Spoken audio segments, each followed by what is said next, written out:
Thought we had a good week. We had to correct the negatives from the game and build off the positives. So we felt like a big week of emphasis for tackling on defense. Even today in a Spiders practice, did drills for that and did it every single day. Running the football, doing a great job with our technique up front offensively, and doing a better job of catching balls. Make sure we eliminate those drops. And so just trying to address the things we got to address and clean things up, get better. I want to be a better football team when you take the field on Saturday this week than we were last Saturday. So that's our goal.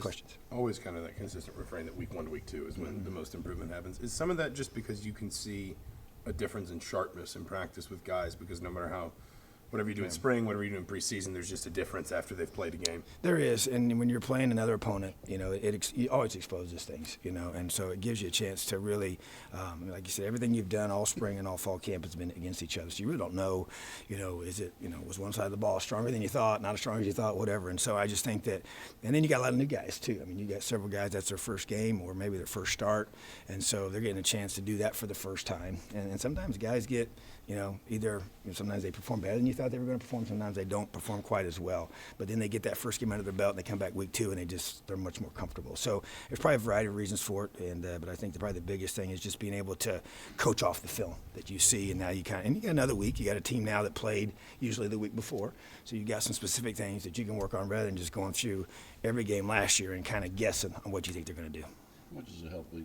especially young kids, to actually see themselves on film for a game and learn from that? I think it's huge. I mean, I just think you can't put a price tag on it. Like you mentioned before, all those, all the reps you get tackling, whether it was positive or negative, you still got great things to coach off of. And we just made some adjustments from even the way we've been kind of presenting things to make sure we're getting it right. And then I just think for both sides of the football, execution on offense, just being able to have more comfortable, being more comfortable with what we're doing. Even having a quarterback that's got a game under his belt now, full set of reps, and just be able to let those guys be coached and accept the positives and the negatives that come from a week 1 performance, and then just keep getting better. How's Cam Jones?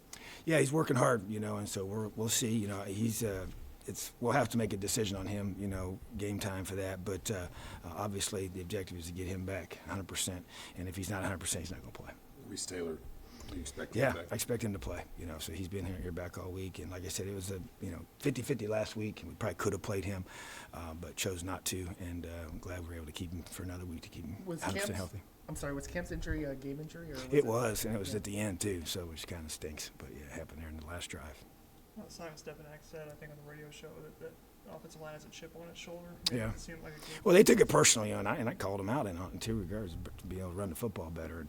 And it's a proud group, and there's 3 seniors on there that some of our biggest, strongest guys on the team, some of our best leaders, and they know that, they load the box or not, you got to run the football, and so they're I expect them to respond in a positive way. So. You talked about a lot of things that need to be cleaned up after the first game, and all the coaches talk about the progress that's usually made between game or weeks 1 and 2. What's it been like out in practice for you? What have you seen as far as getting that done? Well, I thought we pick a word each week, and consistency is the one word that I chose for the theme for the week, and I thought it was very appropriate because we have to be consistent in the way that we approach every single practice, no matter what happens the previous week. And as a matter of fact, there's a phrase that I got from we brought in a sports psychologist here over the end of fall camp, and talks about embracing the boredom of consistency.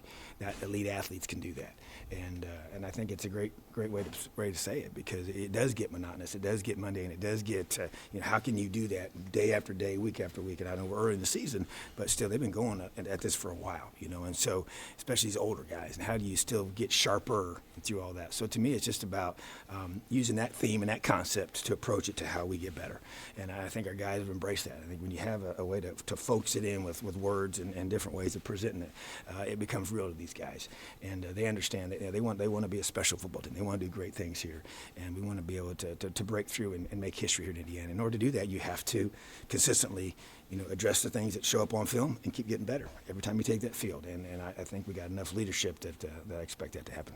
So you talk about having film to look at. What's been the differences with Mike this week as he's gone through just all the kind of day-to-day of being the starting quarterback, going through the film from the previous game, getting ready for the next game? Has there been a huge tangible difference for you? Well, just from observation of practice, and then from today's practice, I just think it just seems more comfortable, more relaxed. He's a pretty poised guy naturally, but I just think just overall in just running the offense, I just think it just gives you. There's nothing, and that's one thing that I've learned. When I made the transition from high school to college, it's just such a whole different. In that 48 hours leading up to kickoff, and when you leave the field on a Thursday until you have a lot of walkthroughs and meetings between that 2-day period there, that's where you really kind of sear into understanding what we're doing schematically, because you go in fall camp and you're just learning a lot of stuff. Now you're zeroed in on a game plan. Same with the quarterback. He's zeroed in on a game plan, and it creates a ton of confidence in those guys when they study so much and you meet and you ask tons of questions and they're asking questions and you give them these review sheets and they take quizzes and they watch film and just all these things that lead up to kickoff. That's what we say we're going to coach till kickoff. And I think as a quarterback, especially a young one like that, man, when you go through that process, there's nothing like it. You can't simulate it. There's nothing like the game creating that situation and sense of urgency that creates. And so I just felt like that he benefited from that and just seemed, I think every week he'll just keep more and more relaxed, more calm, more understanding of what he needs to do and how he needs to, run the offense with that kind of confidence. You mentioned the 5 freshmen on your radio show yesterday that have a chance, not to redshirt and play all season. What have you identified in those 5 guys in particular that Well, stand out? I think if you go through, Sean Ratcher, obviously he's going to play. He's our starting long snapper, so he's a guy. David Ellis, proved to me that he's the guy that needs to play. Tywan Mullins, the guy that was out there, he's going to play. And so I just think those kind of guys that stick out to me that even a guy like Samson James. I would, to me, he's a guy that's a big part of what we want to do. Yeah, he didn't get as many touches as I expect him to in the future, but just getting him involved in the process, I expect him to play. A guy like Matt Bedford didn't play, but I can see him being a guy that really is right there in the mix, and I think those guys are really, a big part of what we want to be able to do, So there's going to be more guys pop up, and it's never an exact science of how you figure it out. It's a week-to-week thing, but like you said, we have a base plan. We have guys on certain boards and certain lists, and sometimes those lists change based on injuries and things that happen throughout the season. So, but the bottom line is we got good core guys that we think we can get involved and get some value reps. DK is the guy that we got to figure out. Do you use the whole year for a guy that's going to focus on special teams? If he brings enough value in all those special teams, then you say, okay, if it's going to help us win football games, then we're going to do, what's special to the team. But at the same time, if you can help, play him in those 4 games, decide what those 4 are going to be, balance that up with maybe another guy that can play in those 4 positions or those 4 games in a similar position that's also a freshman, and you're trying to match that up as well. So that's kind of the behind-the-scenes thought process we go through. How's Peyton and Jack been at practice last couple weeks? Man, I tell you what, I just awesome. And it's really, I had a chance to talk to Jack even yesterday, sit down with him one-on-one. Obviously, I've done that with Peyton already, but just continue to talk to him and just encourage him and just see where they're at. But, they're very super positive. They're, when Peyton's in there getting all the 2 reps and does a great job. He executes the offense very, very well and will be ready to go when called upon. So, and then Jack's the guy that knows, his best football is ahead of him. I just really feel like he's got so much potential to be a great quarterback for us and has a lot of great qualities, and so I just got to keep encouraging them, I know in this era of quarterback mindsets, it's different. You look at it across the country, and it's a unique situation that we find ourselves in. But these are 2 pretty special guys that I think have really bought in and care about this team and want to help us do whatever we can to win. Coach Stevie Scott said that he and the running backs were excited to get to watch the film, get back to practice. How they responded this week after. Very good. I think they work really well together.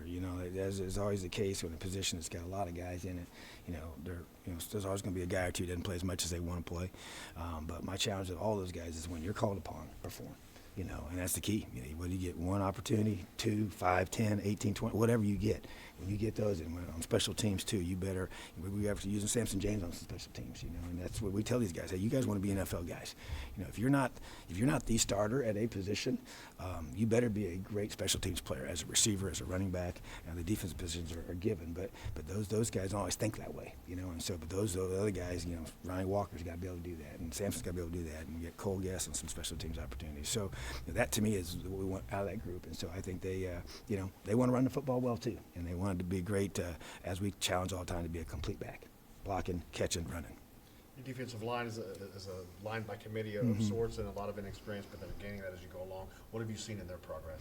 Well, there were a lot of positives from the game. I think DeMarcus Elliott, I thought, really played well. you know, and showed us some good bursts. I think, you know, Jerome has a chance to be a dominant player. That's my challenge to him. I think he can be really, really special. You know, having Juan back and getting him in there, he's a very, very consistent player for us right now, you know. And then Alan Stallings is just finally kind of getting back. You know, he's been out with, you know, springtime and then even some things in fall camp we're working through with his body. And so, but he's now going full bore and excited to get. I thought Mike Ziemba played well. You know, and he had, you know, still got to be more consistent, but flashed and making some plays. Got to finish that one sack. But I just think as a group, we just got to find more depth at that three technique position. You know, and Shamar did some good things. He's really quick. You know, and then you know, Jonathan King's another guy expected just elevate their level of play. And so I could list a lot of guys. Then you got Gavin Everett, who's just Mr. Consistency. You know, and gives phenomenal effort, and he's just a tough guy. You know, so James Head's another one that just so all those guys in there. It's definitely a group by committee. I actually like it that way. It allows our guys to stay fresh, and then also allows us to be able to just play a lot of guys, keep a lot of guys engaged, involved, and help us be a very good defense. You said something else last night about Coach Ben Davis that you worked under would just let guys who were freshmen and sophomores just return the ball just to no offense. That's how you could tell if they could be a running back. That was totally his philosophy was, hey, kick it the guy back there and turn him loose. And just, you know, as he would always say, hey, God decides who the good running backs are, you know, because it's just an instinctive, natural thing. You can't teach a guy to set a block up and cut, and obviously the twitchiness and the burst and all those kind of things. And it's a very natural, when you have a feel for how to run the football, you know, and so I never forgot that, you know, and so, but I think kickoff returns shows that. You know, the guys that are really good at running with the ball in their hand, you know, and so obviously David Ellis has a gift for that, and it's pretty obvious. I think you mentioned you were like 8 or 9 years old in the stands watching the Holiday Bowl team. Yeah, like I was that. 9 years old and at the Hollywood Bowl season. That's What right. did you remember about that team that kind of Well, made it special? you know, for me, you know, we had one of my dad's, one of his players, my dad was an offensive coordinator, and Coach Service was the head coach there at Newcastle, and Johnny Boyd played for Indiana at the time. He was young, but just being able to, you know, to me, Coach Corso is what I remember the most. You know, I actually remember watching his coaches shows, and they were all, it just was, you know, I was a kid for sure, but just they were very entertaining, you know. And but it's just it's energy that he brought, you know. And I didn't really I didn't really understand everything, you know. But just understood that, you know, man, they won a bowl game, you know. And I remember Brigham Young at the time they had all those good quarterbacks, which that were they're known for, and they threw the ball around, you know. And just I remember that game, I do, as a kid. And so it's just to have that group back. As a matter of fact, I called all 4 of the captains last night personally and talked to them, and just excited to have them as our honorary captains for the game, and just that group of guys, you know. So they're obviously, it's 40 years ago. It's hard to believe, my goodness, but how quickly time passes. But just the thing I remember was just Coach Corso and just the way I mean, Tim Clifford. I remember him. We always know the quarterback, you know. So, but just those names that jumped out, and just being able to, you know, cheer for the Hoosiers, my home state team. What's it mean to you as a head coach, and now you keep in contact with Coach Yeah. Corso? What's that mean to you? Pretty cool, you know, and he's just such a, you know, you see him on game day, and he just has given so much to our game, you know, and but just appreciate him, you know. He's been so positive and so excited about what we're building, the way we're building it. He believes in what we're doing, and just wants to see the Hoosiers really do well, you know. So it's just really neat to have a guy like that in our corner and cheering for us. Just one follow-up on David Ellis. When you talk about that gift he had, did you see it in his high school film? Was it something when you arrived here that you saw? Well, these guys? the high school film, this is what I would say. So to me, as we evaluate David, the bigger the game, the better he played. And I feel like at times, sometimes guys, it comes easy for them in high school, and they don't always play as hard as they have to, or until they have to. And to me, I think that's what he did. And you know, sometimes you got to work through that when you get him here. But then when he got here, I just felt like he was a step quicker. I felt like he got some more thickness. We always knew he had a good, you know, lower body strength and size. And then I just think that he's a better player. You know, he's a better player here than I thought he might be early on. You know, I knew he was going to be a good player for us eventually, but to say he was going to come in and be one of those guys that's going to play as a true freshman, you don't know that right away. And so I just think it's his ball skills, you know, more of a natural receiver, running routes that I thought we looked at him more as a hybrid running back type guy, third down guy, you know. And but as he gets bigger and stronger, man, I think he's got a lot of value. He can do a lot of different things for you, you know, in that slot position. And so we'll use him in that way. But yeah, to me, he's just kind of like a little bit like Stevie in regards to he was a better player as a true freshman than you may have thought he was going to be.